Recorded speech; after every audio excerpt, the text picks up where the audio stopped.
Work done by a body on application of a constant force is directly proportional to the distance travelled by the body. देखिए ये जो है हमने physics में पढ़ा हुआ है कि work done is directly proportional to the distance, कि वर्क डन जो है वो डिस्टेंस के प्रोपोर्शनल होता है। वही हमें लिखा हुआ ये दिख रहा है, if the work done by a body, किसी बॉडी पर जो वर्क डन है ना, वो कब, on application of a constant force, किसी भी बॉडी पर जब हम फोर्स लगाते हैं, है ना, सपोज दैट ये मार्कर, इस मार्कर पर हम फोर्स लगाएंगे, है ना, कोई भी फोर्स लगा रहे हैं तो इस पे कुछ ना कुछ वर्क डन होगा, और जो वर्क डन है वो डायरेक्टली प्रोपोर्शनल है। वर्क डन किसके प्रोपोर्शनल होगा? Work done is directly proportional to the distance travelled by the body. Work done जो है वो बॉडी जितनी डिस्टेंस ट्रेवल करती है उसके प्रोपोर्शनल है। तो देखिए, if the work done by a body on application of a constant force is directly proportional, कौन proportional है? Work done is directly proportional to the distance, है ना। work done ये given है, work done is directly proportional to the distance traveled by the body। तो देखिए एक बात याद होगी आपको कि अगर ये प्रोपोर्शनल साइन हटता है, अगर ये प्रोपोर्शनल साइन हम हटाते हैं तो इसके प्लेस पर इक्वल साइन आ जाता है, प्रोपोर्शनल की प्लेस पर इक्वल साइन आता है, और प्रोपोर्शनल के लेफ्ट हैंड साइड जो लिखा है उसमें कोई भी चेंज नहीं करते हैं। वर्क डन के प्लेस पर वर्क डन लिखा रहने दिया हमने, प्रोपोर्शनल के प्लेस पर इक्वल लग जाता है, और इसके साथ ही साथ जो प्रोपोर्शनल के राइट हैंड साइड में लिखा हुआ है उसमें किसी कांस्टेंट का मल्टीप्लाई होता है। हमेशा याद रखेंगे कि जब प्रोपोर्शनल साइन हटता है तो उसके प्लेस पर इक्वल लगता है, और जो राइट हैंड साइड होता है ना, उसमें क्या होता है? मल्टीप्लाई होता है किसी कांस्टेंट का, और यहां पर कांस्टेंट क्या है? कांस्टेंट है फोर्स, तो डिस्टेंस में मल्टीप्लाई होगा फोर्स का। तो work done is equal to force into distance. अगर हम वर्क डन को मान लें कि वर्क डन जो है वो y है और डिस्टेंस जो है वो x है, अगर हम मान लेते हैं लेट वर्क डन क्या माना हमने? y माना, और डिस्टेंस को हमने माना x। तो इसे हम क्या लिख सकते हैं? वर्क डन के प्लेस पर क्या लिखेंगे? y इक्वल के प्लेस पर इक्वल लगाया, और जो कांस्टेंट फोर्स था, कांस्टेंट फोर्स क्या था? Constant force as 5 units, constant force था 5 यूनिट्स। देखिएगा, वर्क डन के प्लेस पर y लिख दिया, इक्वल के प्लेस पर इक्वल है, फोर्स था 5 यूनिट्स, इनटू डिस्टेंस को क्या हमने एज्यूम किया हुआ है? x। तो ये y is equal to 5 into, ऐसे लगाना अच्छा नहीं लगता है, 5 इंटू एक्स ये नहीं अच्छा लगता, अगर इसको हम 5x लिखें तो ये ज्यादा अच्छा लगेगा। तो y is equal to 5x। Question आगे पढ़ते हैं, express this in the form of an equation, है ना। ये जो स्टेटमेंट था क्या? Work done is directly proportional to the distance, इस स्टेटमेंट को हमने क्या किया? इक्वेशन की फॉर्म में लेकर आना था। क्वेश्चन में लिखा हुआ है express this in the form of an equation, equation की फॉर्म में लेकर आओ। हमने इक्वेशन बना ली है, ये इक्वेशन हमने बना ली है। आगे देखिएगा, इन 2 वेरिएबल्स, है ना, इक्वेशन थी 2 वेरिएबल्स में, and draw the graph of the same by taking the constant force as 5 units.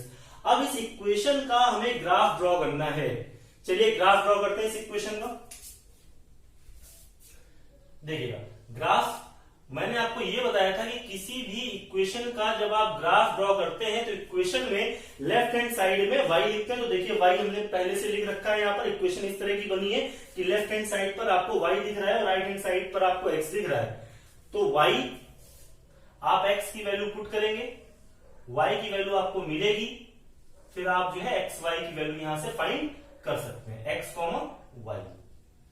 तो मिनिमम आप जो है x, y की 3 वैल्यूज निकाल लीजिए, है ना। मैक्सिमम तो आप कितनी भी निकाल सकते हैं, क्योंकि जो लीनियर इक्वेशन इन 2 वेरिएबल्स होता है उसकी इनफाइनाइट सॉल्यूशंस होते हैं, आप इनफाइनाइट वैल्यूज निकाल सकते हैं, लेकिन आप जो है 2 वैल्यूज निकाल लेंगे, काम चल जाएगा। 3 वैल्यूज निकालना अच्छा होता है, 3 वैल्यूज से ज्यादा आप चाहें तो वो भी निकाल सकते हैं। अगर हम x के प्लेस पर पुट करें, देखिएगा इस इक्वेशन में अगर x के प्लेस पर हम 0 पुट करें, 0, तो y इज इक्वल टू का 5 इंटू 0, 0, तो जो सॉल्यूशन मिलेगा 0,0। अगर आप x के प्लेस पर पुट करते हैं 1, अगर आप x के प्लेस पर 1 पुट करते हैं तो y is equal to 5 into 1, 5 into 1 5, तो पॉइंट मिलेगा 1,5। आप अगर x के प्लेस पर पुट कर दें 2, अगर आप x के प्लेस पर 2 पुट कर दें, x के प्लेस पर अगर आप 2 पुट करते हैं तो y इज इक्वल टू क्या हो जाएगा 5 इंटू 2, 5 इंटू 2 10, 5 2 जा 10, तो पॉइंट होगा 2,10। चलिए हमने पॉइंट्स फाइंड कर लिए हैं। Also read from the graph. चलिए पहले ग्राफ बना लेते हैं क्योंकि क्वेश्चन में लिखा है draw the graph of the same by taking the constant force as 5 units. Graph को ड्रॉ करते हैं, देखिएगा। तो देखिए यहां पर जो x और y की वैल्यूज हैं ये हमें निगेटिव वैल्यूज नहीं मिल रही है ना, हमें दोनों ही पॉजिटिव वैल्यूज मिली हुई है।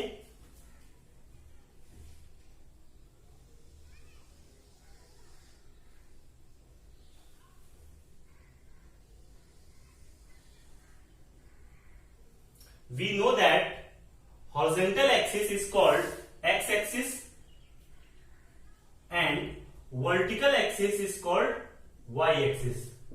Point where these two axes intersect each other is called origin and the coordinates of origin are 0,0. जो origin होता है, origin के पॉइंट होते हैं 0,0। चलिए अब पॉइंट्स को प्लॉट करते हैं। तो पॉइंट्स को प्लॉट करने से पहले हम एक्स एक्सिस और वाई एक्सिस पर जो है नंबर्स को मार्क कर लेते हैं। तो 1 2 3 4 4 5 6, 1 2 3 4 5 6 7 8 9 10, है ना। -1 इधर लिखने का कोई भी फायदा नहीं है, लेकिन हम चलिए लिख लेते हैं -1 -2 -1 -2 -3। ठीक है, ग्राफ पेपर पर जब आप प्लॉट करेंगे तो इन पॉइंट्स के बीच की डिस्टेंस कितनी होती है ना। जो ये लाइंस होती हैं वर्टिकल लाइंस होती हैं, जो हॉरिजॉन्टल लाइंस होती हैं वो सब 1 सेंटीमीटर की डिस्टेंस पर होती हैं। तो स्केल जो होगा, स्केल आप यहां लिख लीजिएगा, स्केल जो है 1 centimetre is equal to 1 unit. Graph paper पर जैसा मैं पहले कह चुका हूं, ग्राफ पेपर पर आप जितना भी वर्क करेंगे सारा वर्क आप पेंसिल से करेंगे। ग्राफ पेपर में पेन का बिल्कुल भी यूज नहीं किया जाता है। तो देखिएगा पॉइंट है 0,0, 0,0 मतलब एब्सिसा भी 0 और ऑर्डिनेट भी 0। एब्सिसा और ऑर्डिनेट 0 किस पॉइंट पर होते हैं भाई? ओरिजिन पे। ये पॉइंट है 0,0। नेक्स्ट पॉइंट है 1,5, 1,5 पॉइंट आपको यहां कहीं मिलना है। 1,5 पॉइंट, ये पॉइंट हो गया। इस पॉइंट के कोऑर्डिनेट है 1,5। इस पॉइंट की एब्सिसा कितनी है? 1, एब्सिसा है 1 और ऑर्डिनेट क्या है? 5। 1,5 पॉइंट ये हो गया। 1,5 पॉइंट ये पॉइंट है ओरिजिन 0,0 पॉइंट। इसके कोऑर्डिनेट, इस पॉइंट के कोऑर्डिनेट है 0,0। नेक्स्ट पॉइंट है 2,10, 2,10 पॉइंट है ना। एब्सिसा 2 और ऑर्डिनेट 10, 2,10 पॉइंट आपको यहां कहीं मिलेगा। यहां कहीं पे 2,10 पॉइंट मिल जाएगा आपको। ठीक है, इस पॉइंट की एब्सिसा 2, ऑर्डिनेट 10। ठीक है, अगर इन पॉइंट्स को ज्वाइन करेंगे हम, जब आप, ये हमारा रफ फिगर बना हुआ है, जब आप ग्राफ पेपर पर इन पॉइंट्स को प्लॉट करेंगे और जब आप देखेंगे स्केल से, जब इनको ज्वाइन करेंगे तो आपको एक स्ट्रेट लाइन मिलेगी। ठीक है, तो इन पॉइंट्स को ज्वाइन करते हैं हम।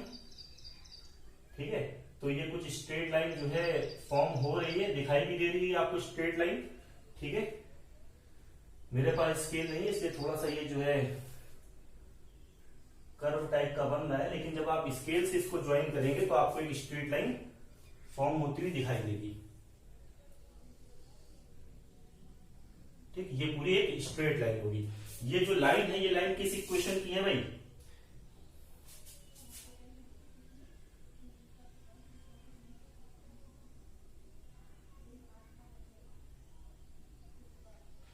-1 था। ठीक, तो ये जो लाइन है हैं, इस लाइन की इक्वेशन लिख देते हैं। लाइन है y is equal to 5x, y is equal to 5x। ठीक है, ग्राफ बन चुका है। ठीक, देखिए क्वेश्चन में क्या लिखा था, also read from the graph. अब ग्राफ को हमें देखना है और बताना है the work done. Work done बताना है when the distance travelled by the bodies, जब बॉडी जितनी डिस्टेंस ट्रेवल करती है। भाई कितनी डिस्टेंस ट्रेवल करती है, डिस्टेंस कितनी है 2 यूनिट्स। जब 2 यूनिट्स की डिस्टेंस ट्रेवल करती है तो वर्क डन क्या होगा, फ्रॉम द ग्राफ। स्पेस नहीं है तो मैं यहां पर कैलकुलेशन जो भी इसका सॉल्यूशन है वो मैं कर रहा हूं आगे का, फ्रॉम द ग्राफ,